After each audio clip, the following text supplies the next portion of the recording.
All right, welcome to Mr. Mills Woodshop Podcast. I'm your host, Bobby Miller, and now I've officially made it, folks. I have made it in that I am an official podcaster because I am re-recording this entire episode because it failed the first time. So I'm looking at my interface right now. I'm making sure that I've got some decibel readings so that I don't have to re-record something else. And it looks like, yes, I am indeed recording it. So awesome. I've made it at this point. I'm a little strapped for time, so I'm heading home right now for a tool, and then I'm coming back to school. It's midway through the day on Monday, and so I'm feeling the Monday blues, that's for sure. But you guys get to ride with me. You get to hear about how I hurt myself, and more importantly, how to teach when you're hurt. And so I've gotten some good feedback now since it's been over a week since I had my catastrophic injury. And I've got to talk to some other teachers. I've gotten to experience some real frustration and that it's slowed me down. And my job isn't physical, but the physical parts of it are significantly hindered. And so it's going to be kind of a crying in my beer episode, but or crying in my Chick-fil-A as I'm on my way home here, and probably going to stop on the way. So maybe you'll join me for that. Teacher told me that he's been doing this for 30 years, and he's never been injured. And so I live a little bit more of an elaborate lifestyle, right? And I'm a little bit more active than that gentleman. But partially recording this for me some days so that I'm remembered this frustration. And I'm kind of glad I'm re-recording it because this is I've got a lot more to say, or a lot more passion about this. That kind of new excitement of like, oh my gosh, what happened to you, was a little bit frustrating last week, but at this point it's just ridiculous. And some of it is kids in my own class who I've had in class, who I've told the story to, and now they're asking like, oh hey, what happened to you? Like, have you not looked at me and seen me in this sling for the past week?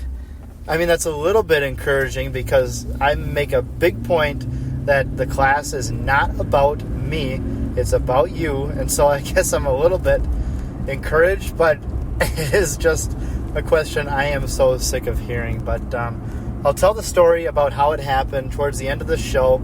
I'll have you as a captive audience at that point, so you just gotta hang out and wait until maybe I'll timestamp it in the notes where I actually talk about what happened. But it's not about me, it's about you. So to kind of kick off, just the obvious physical limitations that your medical professional tells you should listen to. And I have more data on that since the time I re-recorded this, because I'm sitting here a week out from the actual event, and I'm in more pain now than I was probably a week ago, the day after it happened. And that's partially because not following protocols. So the beauty of working in a school is that there is at least in my school, a dedicated medical guy for sports injuries. We call him our athletic trainer. Great guy. He's right down from the wood shop downstairs. And it was a sports injury, and it felt a little bit different. So the event happened on a Sunday. Sunday night, I realized, like, this is not normal. And so I figured I'll go see the trainer on Monday because it's a sports injury, and he had seen it a million times. He says, yep, they're not very common for guys your age, and I did not appreciate that. But the few student athletes who were in the room really enjoyed that, and we had a good camaraderie, and I was laughing about it too. But I was like, oh, come on. This is now literally insult to injury. But okay, fine. Keep it in the sling at work. Stretch it out at home. And for me, that is the best thing in the world to hear, because that kind of meant at home I can kind of operate at will, just a little bit less what I typically do. But maybe his perception is not legitimately for what I've got going on. I've got 3 young kids at home. 2 of them can't even feed or clothe themselves. And so there's a lot of diapers and helping kids get dressed and making meals and serving. It's just a ton of serving, right? And I'm not complaining about it. I am so blessed by my children and the life that I have at home, and my wife is incredible. But boy, it is not getting any better. So I'm likely going to go see him today or tomorrow. And part of the reason why it hurts much more now is it's Monday, and I had an awesome weekend. We went BMX riding with my son, fixed my truck, put the fender flare back on over the tires, so I had to take the tire off and, wrenching on the lug nuts. Like, I did not take it easy this weekend, but had a ton of fun with my family, had a great big bonfire. Like, it was an awesome fall weekend. Yet, here I am dealing with the shoulder hangover. And this is an upper body injury, okay? It happened to my shoulder.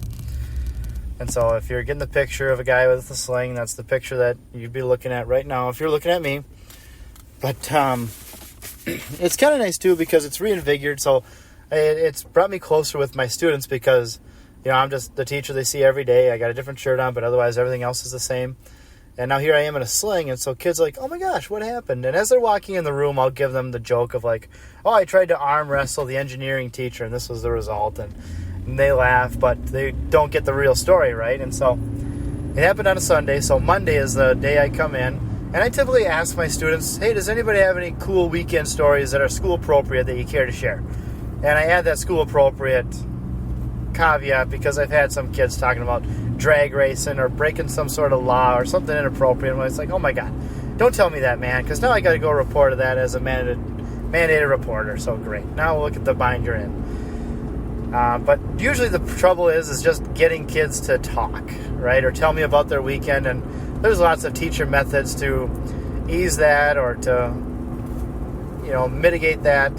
But my kids are usually so anxious to start on the machinery that they really just want to stop talking, don't ask questions, so they can get to work on their projects. And I hear that, I understand that, but I want to know them, right? I want to enjoy the people that I'm around at work, and so I want to hear about their fishing trip or what they did at their aunt's house. Like, I want to hear that stuff. And so I told kids, I'm not going to tell my story. And yes, I did have a good weekend despite my injury. I'm not going to tell my story until I hear from at least 5 of you guys. And so then a whole bunch more hands shot up, and I got to know them on a level I probably wouldn't otherwise getting hurt. So I guess that is the one small positive in that. And so one kid I had back-to-back in 2 different classes in cabinetry and then construction. And he each time raised his hand. It's the same story, so it's funny. But he's like, I slept over the weekend. Like, congratulations, man. That sounds great. Okay, that does not count. He even tried it a second time, too, so his buddy had to chip in. And I'm like, I don't want to hear from you anymore. I need 5 other people to raise their hand. And so that's just kind of the, using your personality to kind of make something that's not the greatest somewhat fun. Because after this kind of came the spiel of, like, you're going to have to utilize some of the other resources we have set up in our classrooms, because I'm not going to be able to do some of the heavy lifting that I do in here because I am, medically not supposed to do it. So that's kind of how I started each hour on Monday. And that's where I kind of laugh too, because Wednesday and Thursday, later in the week, kids were still asking me, oh, hey, what happened? Like, where have you been, man? So that's just kind of a funny thing, too. And what made it especially special is that in Minnesota, we have a Minnesota Educators Association, basically 2 extra days off, and this fell over that long MEA weekend. So it meant that the stories were a little bit more, the travel was a little bit more than just going up to the hunting shack and, camping out for a deer. And we got a little bit more kids that said, I got a couple stories and things like that. But what really timed out perfect is that on Monday, it was kind of business as usual despite me being in a sling, which really didn't affect the class at all. But on Tuesday, I had a guest speaker lined up to talk to. I only lined him up to talk to one of my classes, and I'm kicking myself now because I should have had him speak to every one of my classes. And that was in the world of HVAC, so heating, ventilation, air conditioning. He came in and showed us how to sweat some pipe and talk about careers in the trades that revolve in HVAC. And I asked him for my construction class because I'm not a HVAC technician. I've never had a job where I've been an HVAC guy. And so this was kind of an interesting opportunity. If you listen to my podcast from last week, I tell you how to give a great guest speaking or guest demonstration. time to kids if they invite you into your classroom. And like Greg from Our Steel just nailed it. He did a great job, and it meant that I did not have to teach that hour, and especially teach on something that I'm not a professional on. Like I'm a cabinet maker, I'm a carpenter, a woodworker, have some niche industry experience in construction, decks, roofs, painting, landscaping, but like HVAC I've never really done other than my own house stuff. And so it's kind of nice that he came in and offered that level of expertise, and especially when he comes in and I'm in a sling and he's like, oh my god, what happened? Like, all right, well, here we go. I'm going to tell the same story I've told 40 times today.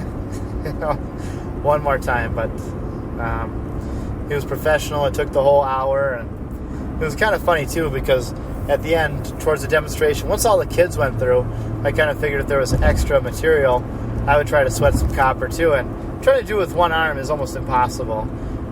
He said there's guys that do it, but I really have my doubts, because I got frustrated, and the kids are heckling me a little bit in a friendly manner, just kind of teasing me like, hey, mine looks better than Miller's. And so I made this big, dramatic take my sling off my arm, and they're like, oh my god, are you gonna get hurt? Like, yeah, this thing is gonna hurt, but I take it off when I get home too. So I want to do this because probably won't get this opportunity for the rest of the year until he comes back. So that was kind of nice that he showed up. The rest of the week was kind of business as usual, as far as like I could help, and that just, it kind of speaks to the systems that I've got set up in my room. And I'm not the inventor of any of these. I've just watched what the great ones do and then just do that. And so my cleanup routine, I guess routines is probably a better word than systems, but my routine for kids: sit and listen the first 5 minutes of class, and that's it. They really didn't break up anything else in their day, so that they were just working, Oh, Miller's in a sling. Okay, he's not going to help me get the plywood off the top rack. All right, no problem. I'll have somebody else. Probably wouldn't have even asked Miller anyway, because he's not that tall. So the cleanup system, the QR codes, you got to do that. You at least have to have it supplemented. For in this instance, I never thought about it. I just thought the QR codes were a good idea because it clones yourself. Gives a better resource for the kids who are quiet, the kids who don't want to ask questions, the kids that are late, the kids that are missing, kids that showed up late to the start of the school year. Like, they're such a good resource. I never considered, hey, I'm not able to actually make this cut on the table saw right now, but here's a video of me doing it in 2021. It's 45 seconds. Is that okay? Yeah, that's probably quicker than you going and setting it up. Like, yeah, it's a pretty good resource, right? And so that's kind of where I'm kind of falling here, and I'm fully invested here. I've never fully 2 foot forward telling kids that. Usually I'm just, oh sure, let's go take a look at it. But this year it's gone by much quicker, and it's actually kind of creating a separate problem for me in that the kids are learning so much of the curriculum so fast. I've got a couple kids with a month left of school, and they have their project done.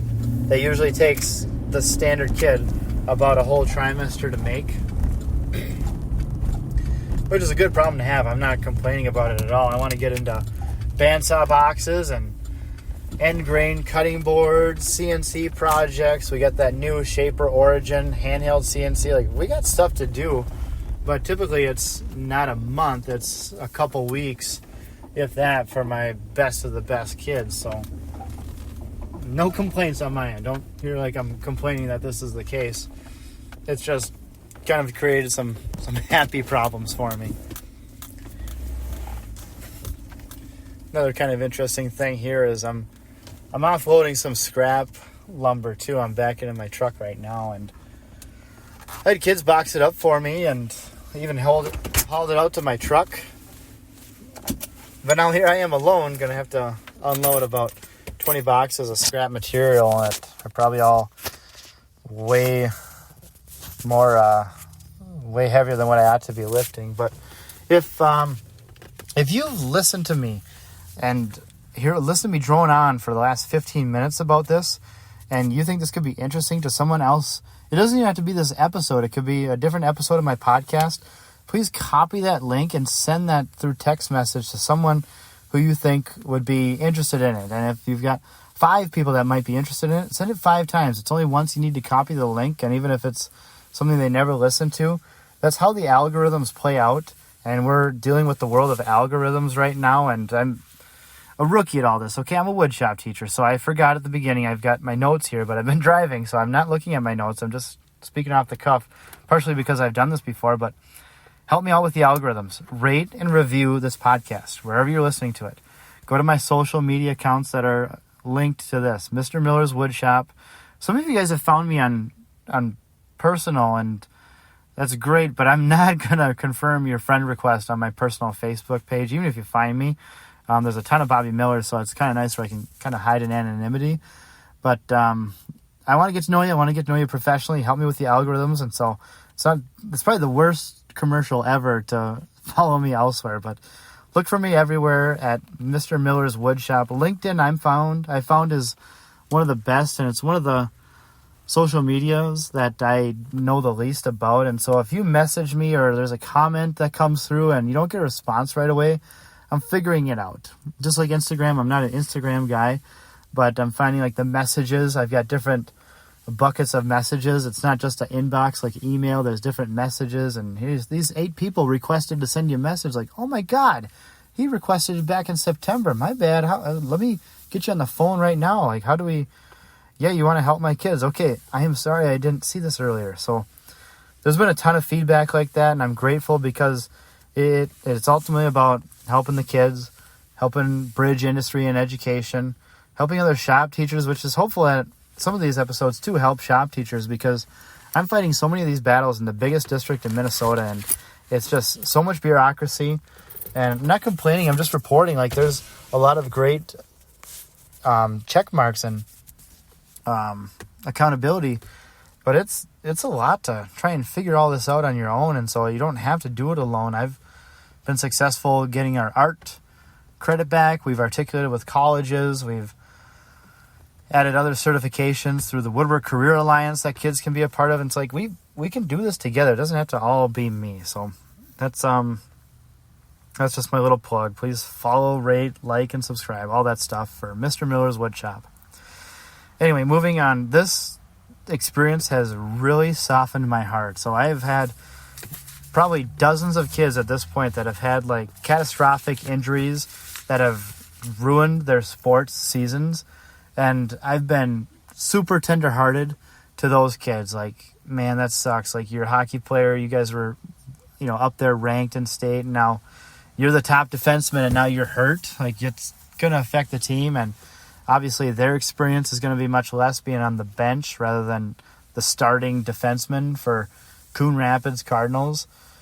And I've probably had about a dozen kids like that, and I tell them, like, yep, you're not starting tonight, but we're going to continue our woodworking project just as if nothing happened. And that's not like ordering against medical advice.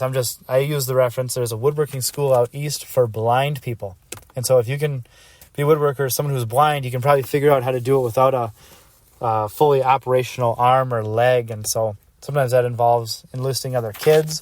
The hockey player example I listed, one of the other captains was on the team, and so the two of them buddied up. But I could tell that their experience, obviously, on the ice was so much poorer. But then also in my class, like, I found them just kind of putzing, sitting down at times, which is very rare for anybody to sit in my class. But it's because his leg is sore, and his buddy's not just going to leave him there all alone. They're being good friends, but man, that's tough. And I've really softened my heart because I'm frustrated. I do not like being hurt in this job because I want to show a kid how to make a rabbit and dado on the table saw. Well, that should be a two-handed operation, but I got to keep my arm in the sling, so I guess I'm not doing that. Thankfully, I've got a wonderful volunteer that comes in that is probably going to be unique to my situation.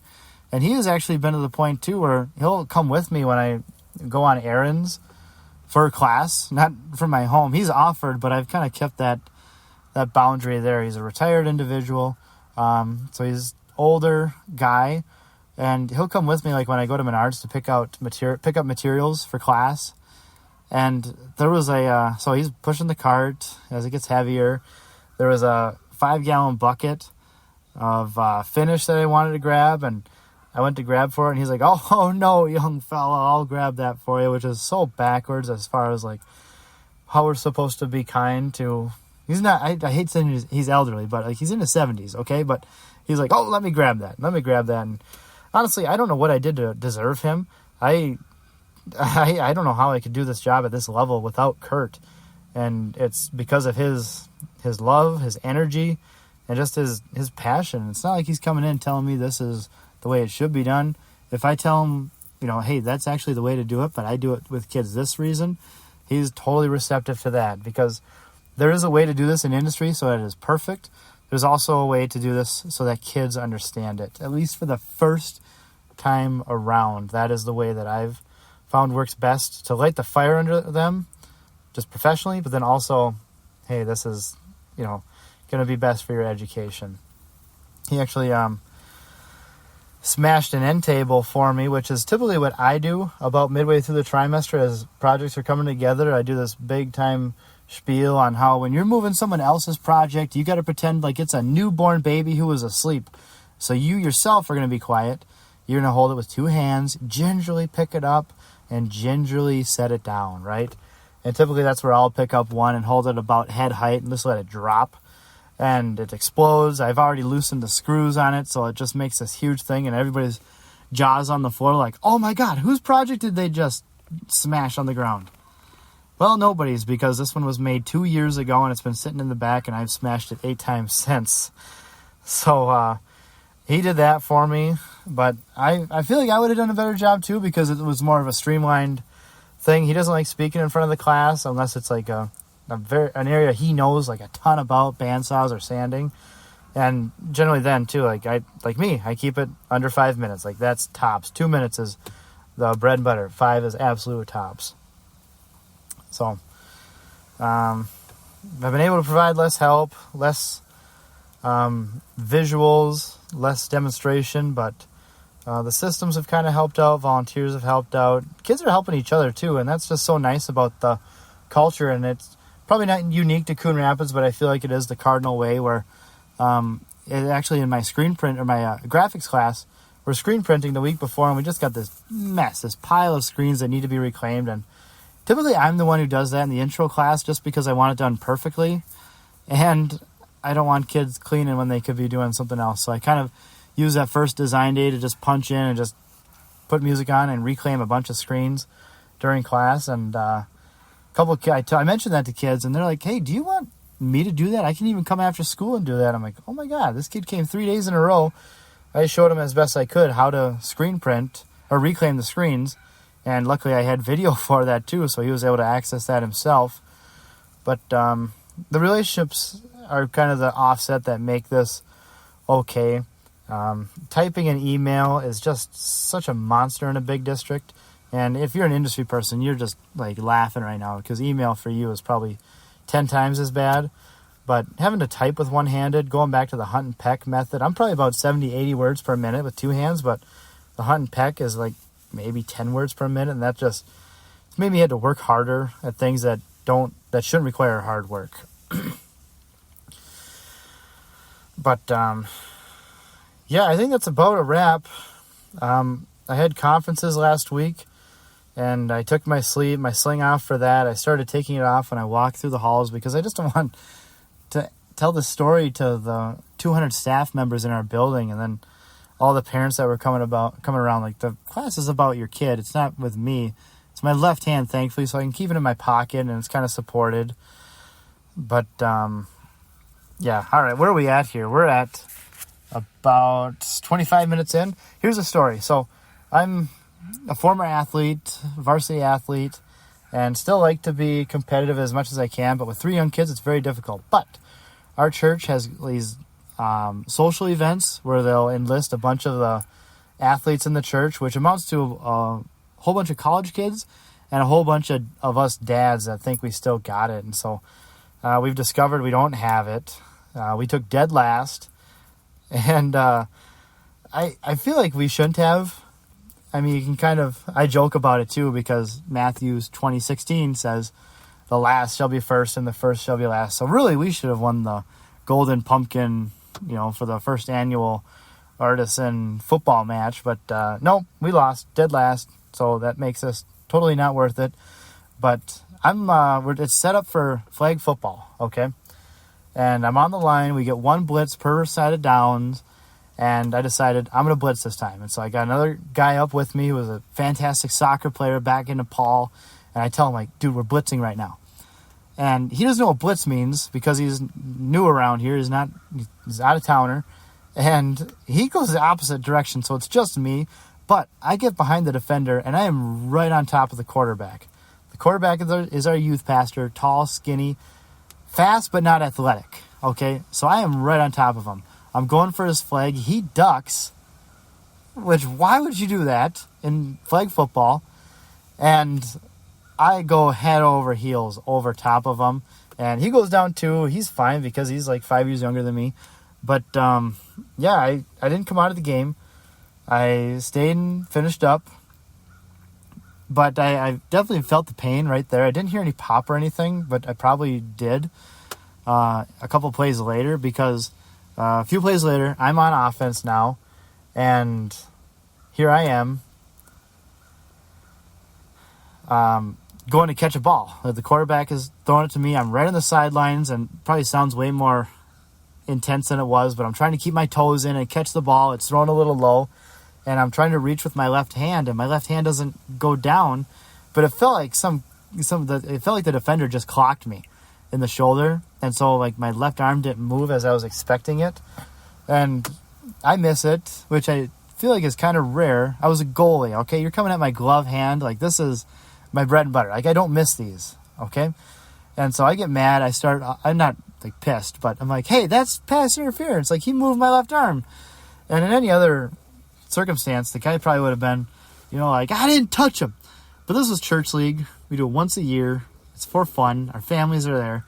And he's just like very politely said, hey, I don't think I hit your arm. And so I thought, okay, the hit a couple plays ago, it felt like you hit me. It's still in some significant pain. Maybe something's going on. And so we finish out the day. We take dead last. And then later that night, like I can't even lay on my left shoulder. And I'm just like basically crying. The pain is so significant. I'm like, okay, I got to see the trainer tomorrow or do urgent care or something. And so that kind of brings you up with where it's at. Now, the funny part is one of my friends too was on another team, the head pastor's team, who recruited a bunch of college kids to be on his team. They won the whole thing, okay? But him and our sons do BMX together, and a couple of his daughters too. And we're meeting, and of course, when he shows up, he like grabs my shoulder and says, how you doing, buddy? And I just wince. I'm like, oh, man, I got to tell you something. And I wasn't wearing my sling, okay?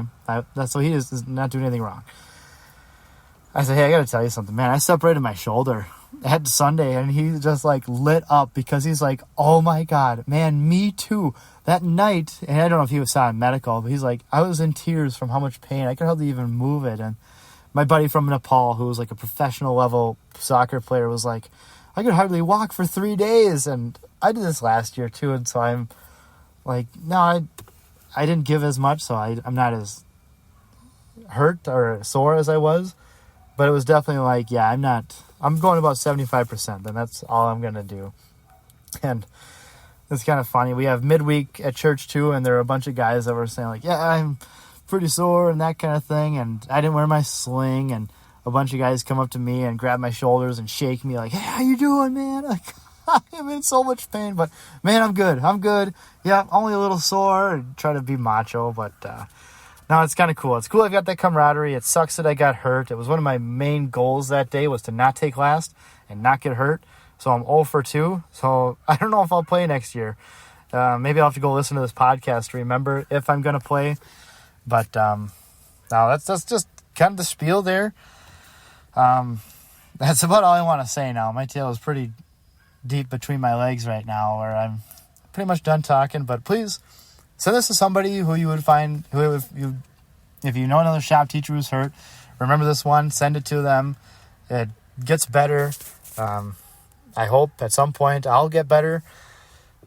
But please make sure to rate and review, like me on social media, follow me on social media, and everywhere I'm Mr. Miller's Woodshop.